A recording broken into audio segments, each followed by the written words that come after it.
बेटा गोला खाना एंट्री भले ही लेट होगी लेकिन सबसे ग्रेट होगी। जिंदगी जीते हैं हम शान से, तभी तो दुश्मन जलते हैं हमारे नाम से।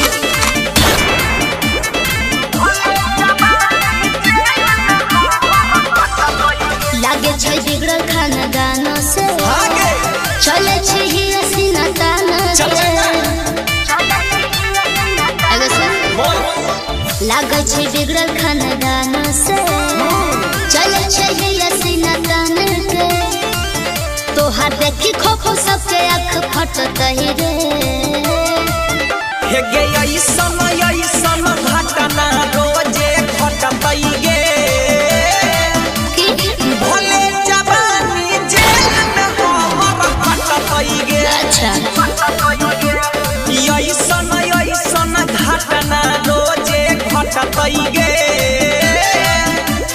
भले जवानी जेल में हमर घटतई गे।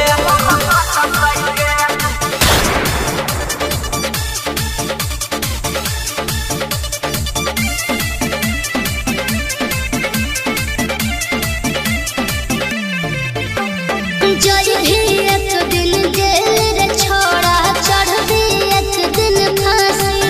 आगे जबले जिंदा रहबै तबले करबै बदमाशी। हाँ तो पिटाई भी करबो।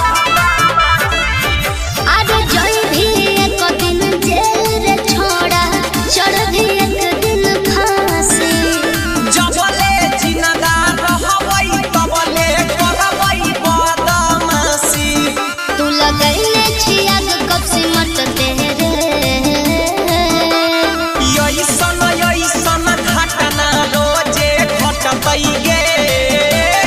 अरे अरे भले जवानी जेल में हमर घटतई गे। अरे पगला गेली का?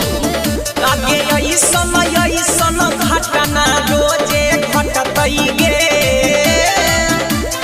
भले जवानी जेल में हमर घटतई गे।